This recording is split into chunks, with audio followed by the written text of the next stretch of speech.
তালাকের 6 মাস পরে স্ত্রী বাচ্চাকে ফিরিয়ে দিতে স্বামীর দরজায় পৌঁছল। সেখানে যা হলো তা দেখে মানবিকতাও কেঁদে উঠল। বন্ধুরা, এটি একটি সত্য কাহিনী বাংলাদেশের বগুড়া শহরের, যেখানে সন্ধ্যার সময় এক নারী ধীর পায়ে একটি বড় বাড়ির সামনে এসে থামল। তার চেহারা ক্লান্তিতে ভরেছিল, চোখের নিচে কালো দাগ স্পষ্ট, এবং দেখে মনে হচ্ছিল যেন বেশ কয়েক রাত সে ঠিকমত ঘুমায়নি। তার কোলে আনুমানিক 4 বছরের একটি ছোট বাচ্চা ছিল। বাচ্চাটি তার মায়ের কাঁধে মাথা রেখে চুপচাপ চারপাশ দেখছিল। নারীটি কিছুক্ষণ সেই বাড়ির দরজার দিকে তাকিয়ে থাকল। মনে হচ্ছিল সে নিজের মনের ভেতরে চলা কোনো বড় যুদ্ধের অবসান ঘটানোর চেষ্টা করছিল। কয়েকবার সে দরজার দিকে হাত বাড়ালো, কিন্তু প্রতিবারই হাত গুটিয়ে নিল। হয়তো তার জন্য সেই দরজায় করা নাড়া একটা সহজ ছিল না। কিছুক্ষণ নিস্তব্ধ হয়ে দাঁড়িয়ে থাকার পর অবশেষে সে সাহস সঞ্চয় করল এবং কাপা হাতে দরজার কলিং বেল বাজিয়ে দিল। বেলের শব্দ পুরো বাড়ির ভেতরে প্রতিধ্বনিত হল। কয়েক সেকেন্ড পরেই ভেতর থেকে কারো পায়ের শব্দ শোনা গেল। ধীরে ধীরে কদম দরজার কাছে এলো এবং দরজা খুলে গেল। দরজা খোলা ব্যক্তিটি ছিল প্রায় 30-32 বছরের। যেমনই তার নজর দরজায় দাঁড়িয়ে থাকা সেই নারীটির উপর পড়ল, সে কয়েক মুহূর্তের জন্য একদম স্থির হয়ে গেল। তার চোখে অবাক হওয়া স্পষ্ট দেখা যাচ্ছিল। তার ঠোঁট ধীরে ধীরে নড়ল এবং সে বিটবিট করে বলল, নাফিসা। সামনে দাঁড়িয়ে থাকা এই নারীটির সাথেই 6 মাস আগে তার তালাক হয়ে গিয়েছিল। নাফিসাও কয়েক মুহূর্ত কোনো কথা না বলে তার দিকে তাকিয়ে থাকল। দুজনের মাঝে এক অদ্ভুত নীরবতা দাঁড়িয়েছিল, এমন এক নীরবতা যাতে অনেক না বলা কথা লুকিয়েছিল। 6 মাস আগে যে সম্পর্ক শেষ হয়ে গিয়েছিল বলে ধরে নেওয়া হয়েছিল, সেই সম্পর্ক হঠাৎ আবার সেই দরজায় এসে দাঁড়িয়েছে। কিন্তু নাফিসার চেহারায় কোনো নমনীয়তা ছিল না। তার চেহারায় ছিল ক্লান্তি, ব্যথা এবং হয়তো কিছুটা অনুশোচনাও। কিন্তু সে কোনো আবেগই প্রকাশ করতে চাচ্ছিল না। সে কোনো কথা না বলে নিজের ছেলেকে ধীরে ধীরে সেই লোকটির কোলে তুলে দিল এবং ঠান্ডা গলায় বলল, এটি তোমার ছেলে। এখন তুমি একে সামলাও, আমাকে দিয়ে আর হচ্ছে না। সেই লোকটির নাম ছিল জাহিদ। জাহিদ এক মুহূর্তের জন্য বুঝতেই পারল না যে আসলে কি হচ্ছে। সে বাচ্চাকে সামলে নিয়ে অবাক হয়ে নাফিসার দিকে তাকালো। তার চেহারায় অনেক প্রশ্ন ছিল, কিন্তু শব্দে কেবল একটি প্রশ্ন বের হল, মানে? কিন্তু নাফিসা কোনো উত্তর দিল না। সে একবার নিজের ছেলের দিকে তাকালো, তারপর সঙ্গে সঙ্গেই মুখ ফিরিয়ে নিল। মনে হচ্ছিল সে বেশিক্ষণ নিজের ছেলের চোখের দিকে তাকাতে পারছে না। এরপর সে ঘুরে ফিরে যেতে লাগল। জাহিদ সঙ্গেই ডাক দিল, থামো। নাফিসার পা কয়েক মুহূর্তের জন্য থেমে গেল, কিন্তু সে পেছনে ফিরে তাকালো না। জাহিদ আবার বলল, অন্তত ভেতরে তো এসো, চাপানি খেয়ে তারপর যেও। নাফিসা নিচু স্বরে জবাব দিল, না, আমার থাকার দরকার নেই। এটুকু বলে সে 2 কদম এগিয়ে গেল। তখনই জাহিদের কোলে বসে থাকা ছোট বাচ্চাটি তার মাসুম গলায় বলল, আম্মু, এদিকে এসো। বাচ্চাটির নাম ছিল ইমরান। তার কণ্ঠস্বর শোনা মাত্রই নাফিসার পা সেখানেই থেমে গেল। সে ধীরে ধীরে পেছনে ঘুরে নিজের ছেলের দিকে তাকালো। ইমরান তার ছোট ছোট হাত দুটি মায়ের দিকে বাড়িয়ে দিচ্ছিল। তার চোখে ছিল সরলতা এবং চেহারায় সেই অটুট ভরসা যা একটি বাচ্চার নিজের মায়ের উপর থাকে। সেই মুহূর্তে নাফিসার চোখ ভরে এলো। সে চেয়েও আর সামনে এগোতে পারল না, যেন তার পা মাটিতেই জমে গিয়েছে। জাহিদ ধীরে ধীরে বলল, বাইরে দাঁড়িয়ে কেঁদো না, লোকজন দেখলে কথা বলবে। ভেতরে এসো। নাফিসা কিছুক্ষণ চুপ করে দাঁড়িয়ে থাকল, তারপর ধীরে ধীরে আবার ঘুরে বাড়ির ভেতরে এলো। ভেতরে ঢোকা মাত্রই তার নজর পুরো বাড়ির উপর পড়ল এবং বাড়ির হাল দেখে সে কয়েক মুহূর্তের জন্য অবাক হয়ে গেল।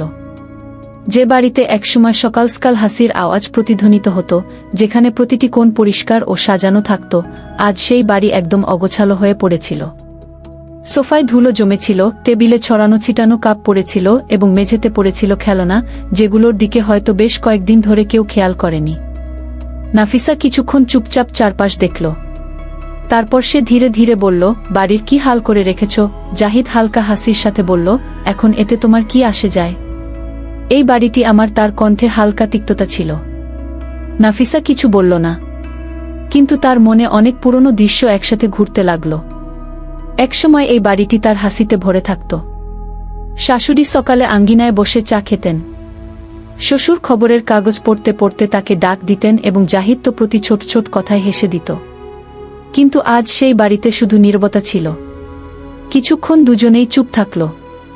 তারপর জাহিদ জিজ্ঞেস করল, তা হঠাৎ আজ এখানে আসার কারণ কি? নাফিসা একটি দীর্ঘশ্বাস নিল। তার নজর নিজের ছেলের উপর গেল, যে এখন তার বাবার কোলে চুপচাপ বসেছিল। কয়েক সেকেন্ড পর সে ধীরে ধীরে বলল, আমি সত্যি বলছি জাহিদ, এখন আমাকে দিয়েই বাচ্চা আর সামলানো যাচ্ছে না। জাহিদ তার দিকে তাকালো। তার চোখে বিস্ময় স্পষ্ট দেখা যাচ্ছিল। সে ধীরে ধীরে জিজ্ঞেস করল, কেন? নাফিসা কিছুক্ষণ চুপ থাকল, যেন সে ঠিক করছে কতটুকু কথা বলবে। তারপর ধীরে ধীরে বলল, কারণ এখন আমার জীবন একদম বদলে গেছে। জাহিদ চুপচাপ তার দিকে তাকিয়ে থাকল। সে পরিষ্কার বুঝতে পারছিল যে এই 6 মাসে নাফিসার সাথে এমন কিছু নিশ্চয়ই হয়েছে যা তাকে এখানে আসতে বাধ্য করেছে। কিন্তু কি হয়েছিল এবং কিভাবে একজন মা এই অবস্থায় পৌঁছে গেল যে সে নিজের বাচ্চাকে ছেড়ে দিতে বাধ্য হল, এটাই ছিল সেই সত্য যা এখন ধীরে ধীরে সামনে আসতে চলেছিল।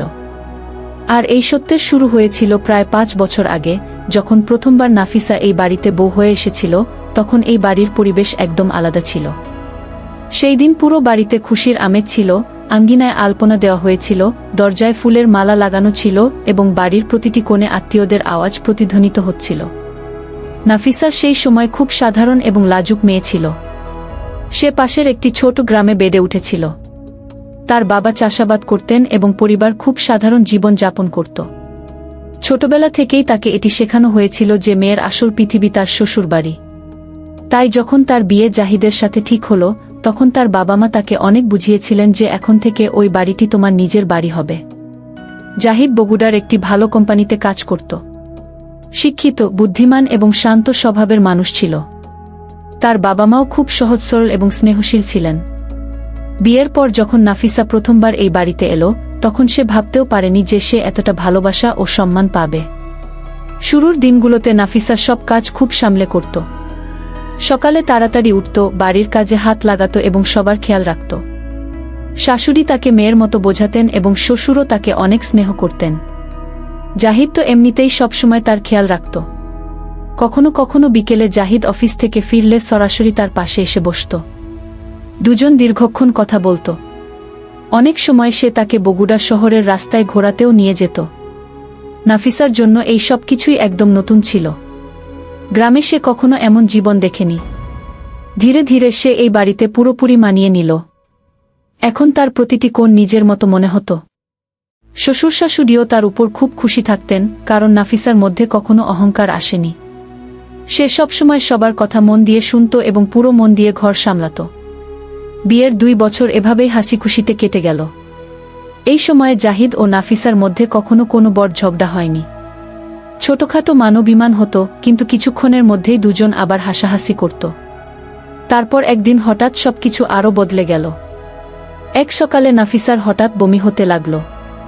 প্রথমে সে বিষয়টিকে খুব একটা গুরুত্ব দেয়নি, কিন্তু যখন জাহিদ জানতে পারল, সে ঘাবড়ে গেল। সে সঙ্গে সঙ্গে অফিস থেকে ছুটি নিল এবং নাফিসাকে হাসপাতালে নিয়ে গেল। ডাক্তার পরীক্ষা করলেন এবং কিছুক্ষণ পর হাসি মুখে বললেন, মিষ্টি তৈরি রাখুন, আপনি বাবা হতে চলেছেন। এটি শুনে জাহিদের খুশির সীমা রইল না। নাফিসার চোখেও আভা ফুটে উঠল। দুজনের চেহারাতেই এক আলাদা খুশি দেখা যাচ্ছিল।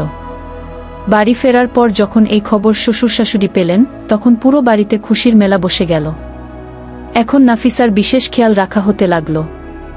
জাহিদ প্রতিটি ছোট বড় প্রয়োজনে নজর রাখত। শাশুড়িও তাকে বেশি কাজ করতে দিতেন না।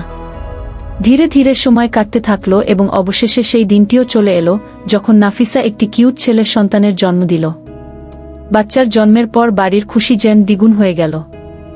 শ্বশুর শাশুড়ি নিজের নাতিকে কোলে নিয়ে ঘন্টার পর ঘন্টা খেলে বেড়াতেন। জাহিদ অফিস থেকে ফিরেই সরাসরি বাচ্চার কাছে পৌঁছে যেত। বাচ্চার নাম রাখা হলো ইমরান। ইমরানের আসার পর বাড়ির জীবন পুরোপুরি বদলে গেল। এখন প্রতিটি দিনের শুরু তার কান্না, হাসি আর খেলাধুলা দিয়ে হতো। কিন্তু বাচ্চার সাথে সাথে দায়িত্বও বেড়ে গিয়েছিল। সবথেকে বেশি দায়িত্ব ছিল নাফিসার উপর। সে রাত জেগে বাচ্চাকে সামলাতো, কখনো তাকে দুধ খাওয়াতো, কখনো ঘুম পাড়াতো এবং কখনো তার কান্নার কারণ বোঝার চেষ্টা করত। অনেক সময় এমন হতো যে সারারাত তার চোখের পাতা এক হতো না। জাহিদও তাকে সাহায্য করার চেষ্টা করত, কিন্তু চাকরির কারণে তাকে সকালে তাড়াতাড়ি উঠে অফিসে যেতে হতো। তাই ধীরে ধীরে বাচ্চার দেখাশোনার বেশিরভাগ অংশ নাফিসার ঘাড়েই এসে পড়ল। সময়ের সাথে সাথে ইমরান কিছুটা বড় হতে লাগল। বাড়ির জীবন আবার স্বাভাবিক হতে শুরু করল। কিন্তু এরই মাঝে একটি ছোট বিষয় ধীরে ধীরে নাফিসার মনে বিঁধতে শুরু করেছিল। বাচ্চার জন্মের পর তার ওজন কিছুটা বেড়ে গিয়েছিল। এটি খুব স্বাভাবিক বিষয় ছিল, কিন্তু জাহিদ কখনো কখনো ঠাট্টা করে তাকে মোটি বা মোটা বলে ডাকত। শুরুতে নাফিসা এই বিষয়টিকে হাসি ঠাট্টা মনে করে উড়িয়ে দিত, কিন্তু ধীরে ধীরে এই রসিকতা তাকে ভেতর থেকে বিদ্ধ করতে লাগল।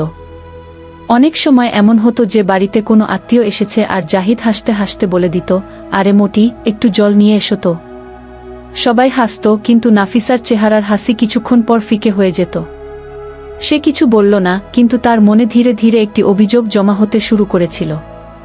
তার মনে হতে লাগল যে এখন জাহিদ আগের মতো তাকে সম্মান দেয় না। সময় কাটতে থাকল এবং ইমরান প্রায় ১.৫ বছরের হয়ে গেল। একদিন এমন একটি মুহূর্ত এলো যা তাদের জীবনের মোড় ঘুরিয়ে দিল। সেই দিন ইমরান কিছুটা অসুস্থ ছিল। সারারাত নাফিসা জেগেছিল। সে বাচ্চাকে কোলে নিয়ে ঘন্টার পর ঘন্টা বসে তাকে সামলেছে। সকাল পর্যন্ত তার চোখ লাল হয়ে গিয়েছিল এবং শরীরও ক্লান্তিতে ভেঙে পড়ছিল। সকালে জাহিদ অফিসে চলে গেল। নাফিসা সারাদিন বাচ্চার সাথেই লেগে থাকল। বিকেলে যখন জাহিদ অফিস থেকে ফিরে এলো, সে সোফায় বসতেই হাসি মুখে বলল, মোটি, একটু জল তো খাওয়াবে? ব্যাস, এই একটি শব্দই সেই দিন নাফিসার মনে জমে থাকা সব কষ্ট বাইরে বের করে নিয়ে এলো। আর সেই মুহূর্ত থেকেই শুরু হলো সেই ঝগড়া যা তাদের পুরো জীবন বদলে দিল।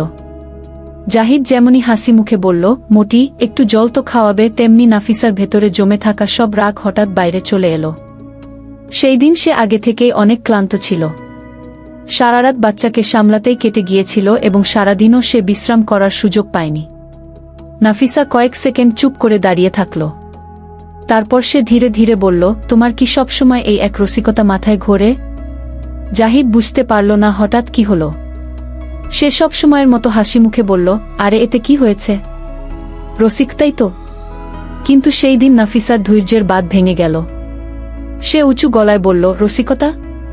তোমার মনে হয় এটা রসিকতা? জাহিদ এখন একটু গম্ভীর হয়ে গেল। সে বলল, আরে এতটুকু কথায় এত রাগ করছো কেন? নাফিসা রাগে জবাব দিল, কারণ তোমার জানা নেই যে সামনের মানুষের কেমন লাগে। সবার সামনে আমাকে মোটি বলে ডাকো। আমি কি তোমার কাছে এমন যে তোমার লজ্জা লাগে না? জাহিদ বোঝানোর চেষ্টা করল। সে বলল, নাফিসা, আমি তো কেবল ঠাট্টা করে বলি। এতে আমার কোনো খারাপ লাগে না। কিন্তু নাফিসা এখন থামার পাত্রী ছিল না। সে বলল, তোমার খারাপ লাগে না কারণ তুমি আমার অনুভূতির তোয়াক্কাই করো না। আগে তুমি আমাকে খুব ভালোবাসতে, কিন্তু এখন তুমি কেবল আমার মধ্যে খুঁত দেখতে পাও। জাহিদ অবাক হয়ে তার দিকে তাকালো। সে বলল, এসব কেমন কথা বলছো? আমি আজকেও তোমাকে আগের মতোই ভালোবাসি। নাফিসা আর্তনাদ করে জবাব দিল, যদি ভালোবাসতে তবে আমাকে এভাবে সবার সামনে উপহাসের পাত্র বানাতে না। ধীরে ধীরে তর্ক বাড়তে থাকল। দুজনের কণ্ঠস্বর উঁচু হতে থাকল। এত বছর ধরে যে ছোট ছোট অভিযোগ দুজনের মনে দানা বেঁধেছিল তা সেদিন হঠাৎ বাইরে আসতে লাগল। জাহিদেরও এখন রাগ হতে শুরু করেছিল। সে বলল, তুমি অহেতুক কথা বাড়াচ্ছ। যদি এতই সমস্যা থাকতো তবে আগে কেন বলনি?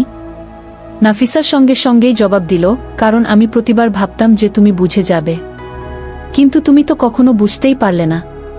ইতিমধ্যে ঘরের ভেতরে জাহিদের বাবা মাও চলে এলেন। তারা দেখলেন যে দুজনের মধ্যে জোরদার তর্ক হচ্ছে। শাশুড়ি সঙ্গে সঙ্গেই বললেন, আরে এটা কি হচ্ছে? এতটুকু ছোট বিষয় নিয়ে এত ঝগড়া করছো কেন? কিন্তু সেই সময় দুজনের মধ্যে কেউই শান্ত হতে রাজি ছিল না। নাফিসা আগে বলল, আপনারাই বলুন, সবার সামনে আমাকে মোটি বলে ডাকা কি ঠিক? শাশুড়ি বোঝানোর চেষ্টা করলেন। তিনি বললেন, মা, ও তো মজা করে বলে, এতে এত বড় বিষয় কি আছে? কিন্তু নাফিসা সেই সময় কারো কথা শোনার মতো অবস্থায় ছিল না। ওদিকে জাহিদেরও এই বিষয়টি খারাপ লাগছিল যে সামান্য একটি কথাকে এত বড় ইস্যু বানানো হয়েছে। সে রাগে বলল, তুমি অহেতুক ঘরের পরিবেশ নষ্ট করছো। নাফিসাও সঙ্গে সঙ্গেই জবাব দিল, ঘরের পরিবেশ আমি নষ্ট করছি না। তুমি। দুজনের মধ্যে বিতর্ক এতটা বেড়ে গেল যে বিষয়টি হাতাহাতি পর্যন্ত পৌঁছে গেল। রাগের মাথায় জাহিদের হাত উঠে গেল এবং সে নাফিসাকে একটি চড় মেরে বসল। কয়েক মুহূর্তের জন্য পুরো বাড়ি একদম নিস্তব্ধ হয়ে গেল। নাফিসা অবিশ্বাসের দৃষ্টিতে জাহিদের দিকে তাকালো। তার চোখে জল এসে গিয়েছিল। সে নিচু স্বরে বলল, আজ তুমি আমার গায়ে হাত তুললে। জাহিদেরও সঙ্গে সঙ্গেই নিজের ভুলের অনুশোচনা হল। কিন্তু সেই সময় তার রাগ তখনও শান্ত হয়নি। নাফিসা সঙ্গে সঙ্গেই নিজের ঘরে চলে গেল। কয়েক মিনিটের মধ্যেই সে নিজের ব্যাগ গুছিয়ে বাইরে চলে এলো। শ্বশুর শাশুড়ি তাকে আটকানোর অনেক চেষ্টা করলেন। তারা বললেন, মা, রাগের মাথায় ঘর ছেড়ে যেও না, কিছুক্ষণ শান্ত হয়ে বসো। কিন্তু নাফিসা কারো কথা শুনল না। সে কেবল এটুকু বলল, আমি আর এই বাড়িতে ততক্ষণ ফিরব না যতক্ষণ না জাহিদ নিজে আমাকে নিতে আসবে। এটুকু বলে সে ঘর থেকে বেরিয়ে গেল। জাহিদ রাগে চুপচাপ বসে থাকল। তার মনে হয়েছিল নাফিসা কিছুক্ষণ পর নিজেই ফিরে আসবে, কিন্তু সে ফিরে এলো না। নাফিসা সরাসরি নিজের বাপের বাড়ি পৌঁছে গেল। যখন তার বাবা মা তাকে দেখলেন, তারা ঘাবড়ে গেলেন। তারা জিজ্ঞেস করলেন, কি হয়েছে মা, তুমি হঠাৎ এভাবে কিভাবে এলে? নাফিসা কাঁদতে কাঁদতে বলল, আমি আর ওই বাড়িতে যাব না। জাহিদ আমার গায়ে হাত তুলেছে। তার বাবা মা তাকে বোঝানোর চেষ্টা করলেন। তার বাবা বললেন, মা, রাগের মাথায় এমন কথা হয়ে যায়, ঘর ছেড়ে দেওয়া সঠিক সিদ্ধান্ত নয়। কিন্তু নাফিসা জেদ ধরল। সে পরিষ্কার বলে দিল, যতক্ষণ না আমাকে মানাতে আসবে ততক্ষণ আমি ফিরব না।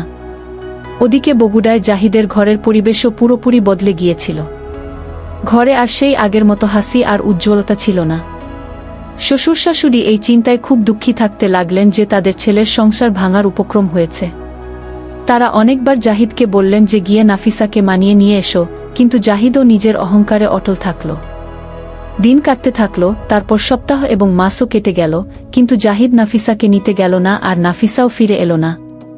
এই চাপ আর কষ্টের মাঝেই হঠাৎ আরও একটি বড় ঘটনা ঘটে গেল যা জাহিদের জীবনকে পুরোপুরি বদলে দিল।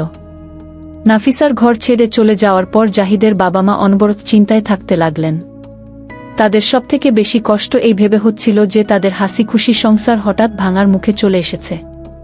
তারা বারবার জাহিদকে বোঝাতেন যেন রাগ ছেড়ে একবার নাফিসাকে মানিয়ে নিয়ে আসে, কিন্তু জাহিদ প্রতিবার একই কথা বলতো যে যদি ওর ফিরতে হয় তবে ও নিজেই আসবে। সময় কাটতে থাকল। বাড়িতে আগের মতো আনাগোনা রইল না। নাফিসার চলে যাওয়ার পর ঘরের পরিবেশ একদম পাল্টে গেল। শ্বশুর শাশুড়ি প্রায় চুপচাপ থাকতে লাগলেন এবং জাহিদও আগের মতো রইল না। এই চিন্তা আর মানসিক চাপের প্রভাব তাদের স্বাস্থ্যের উপর পড়তে লাগল। কয়েক মাসের মধ্যেই দুজনের শরীর খারাপ হয়ে গেল। ডাক্তাররা চিকিৎসা করলেন, ওষুধও চলল, কিন্তু হয়তো তাদের মনের কষ্ট অনেক ভারী ছিল। কয়েক মাসের মধ্যেই প্রথমে জাহিদের বাবা এবং তারপর তার মাও এই পৃথিবী ছেড়ে চলে গেলেন। তাদের চলে যাওয়ার পর জাহিদ একদম একা হয়ে গেল।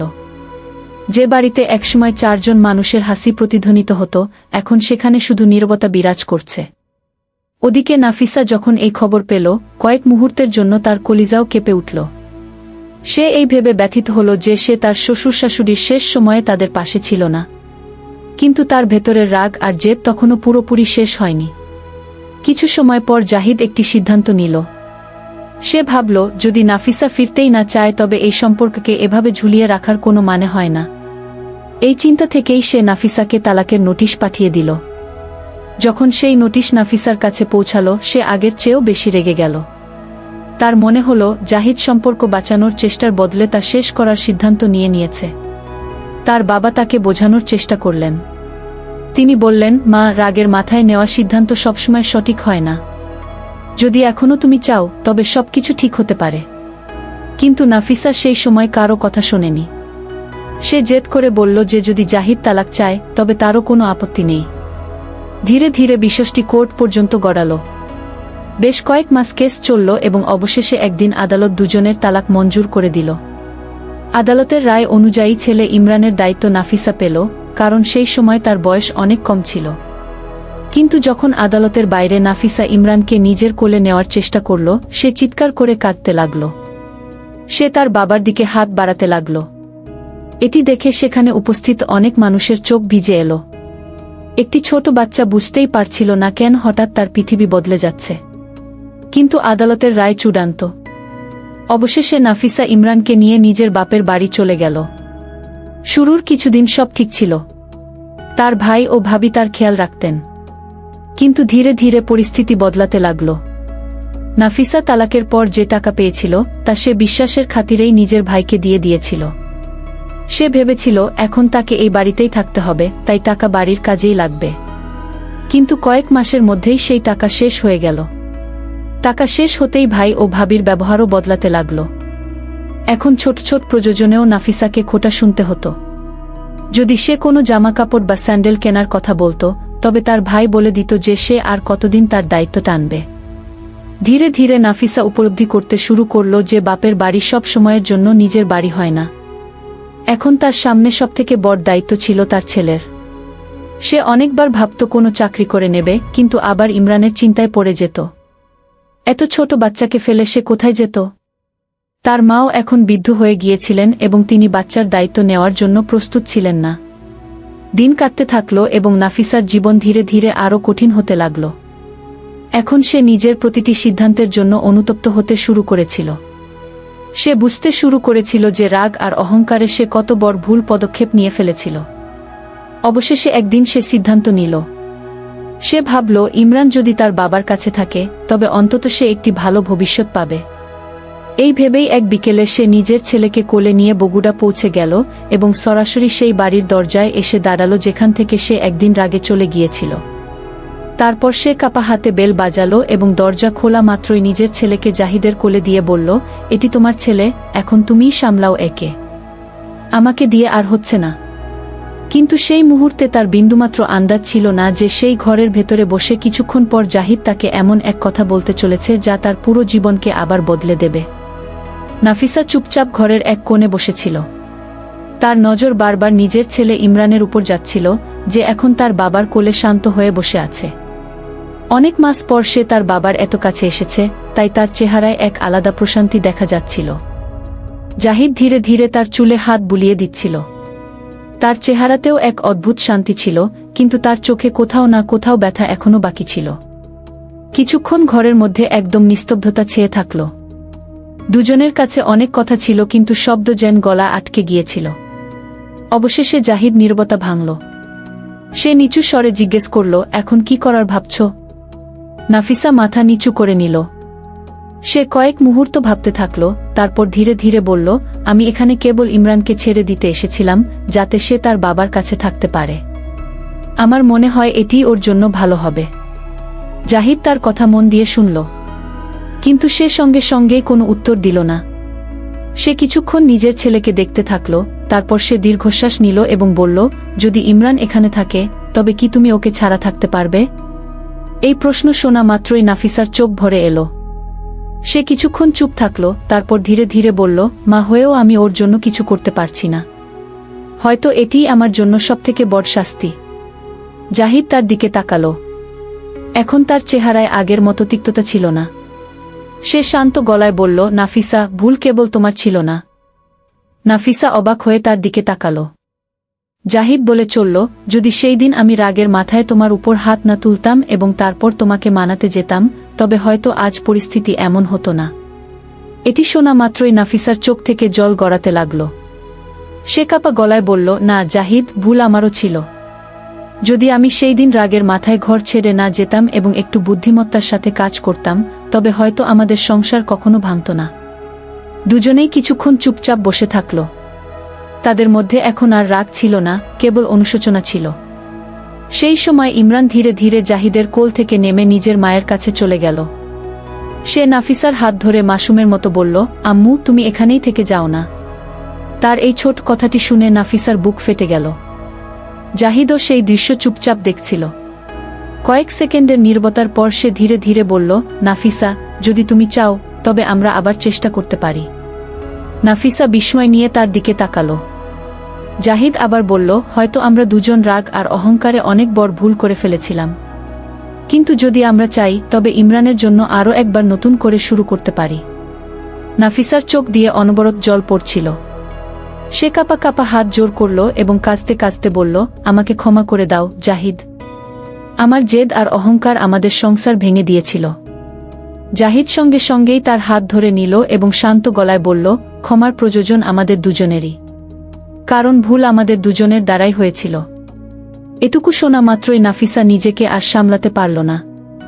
সে কাঁদতে কাঁদতে জাহিদের সামনে দাঁড়িয়ে থাকল, আর ইমরান দুজনের মাঝে দাঁড়িয়ে তাদের দেখতে লাগল।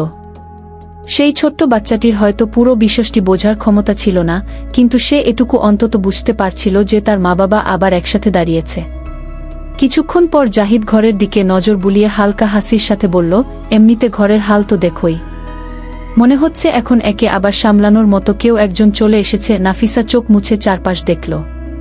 সেই ঘর যা একসময় তার নিজের ছিল, আজ আবার যেন তারই অপেক্ষায় ছিল। সে নিচু স্বরে বলল, যদি তুমি সত্যি চাও তবে আমি এই ঘরকে আবার আগের মতো বানিয়ে দেব। জাহিদ হাসল। আর সেই দিনের পর ধীরে ধীরে সেই সংসার আবার পূর্ণ হতে লাগল। নাফিসা পুরো মন দিয়ে ঘর সামলানো শুরু করল। আর জাহিদও নিজের সম্পর্ককে আগের চেয়ে বেশি দায়িত্বের সাথে পালন করার চেষ্টা করল। যদিও তাদের মনে এই দুঃখ সবসময় থাকবে যে তাদের শ্বশুর শাশুড়ি সেই দিনটি দেখার জন্য এই পৃথিবীতে নেই, কিন্তু তবুও তারা নিজের জীবনকে একটি নতুন সুযোগ দেওয়ার সিদ্ধান্ত নিল। আজও বগুড়ার সেই বাড়িতে সকালসকাল একটি ছোট বাচ্চার হাসি প্রতিধ্বনিত হয় এবং তার সাথে দুজন মানুষের এই উপলব্ধিও থাকে যে সম্পর্ক ভালোবাসা দিয়ে নয়, বরং অহংকার দিয়ে ভেঙে যায়। আর যদি সময় থাকতে অহংকার ছেড়ে দেওয়া হয় তবে অনেক ভাঙা সম্পর্ক আবার জোড়া লাগতে পারে। বন্ধুরা, এই কাহিনী থেকে আমরা এই শিক্ষাই পাই যে সম্পর্ক খুব নাজুক হয়। একে ভাঙতে কেবল এক মুহূর্ত লাগে, কিন্তু গড়তে অনেক বছর লেগে যায়। প্রায় সম্পর্ক ভালোবাসার অভাবে নয়, বরং অহংকার, জেদ আর ছোট ছোট ভুল বোঝাবুঝির কারণে ভেঙে যায়। যদি সঠিক সময় একজনও একটু নুয়ে পড়ে বা ছাড় দেয় তবে অনেক ঘর ভেঙে যাওয়া থেকে বেঁচে যেতে পারে। তাই সম্পর্কের ক্ষেত্রে জেতার চেয়ে বেশি গুরুত্বপূর্ণ হলো সম্পর্ককে টিকিয়ে রাখা। আর যদি কাহিনীটি হৃদয়ে ছুঁয়ে যায় তবে ভিডিওটি লাইক করুন, শেয়ার করুন এবং এমন সত্য ও আবেগঘন কাহিনীর জন্য চ্যানেলটি সাবস্ক্রাইব করতে ভুলবেন না।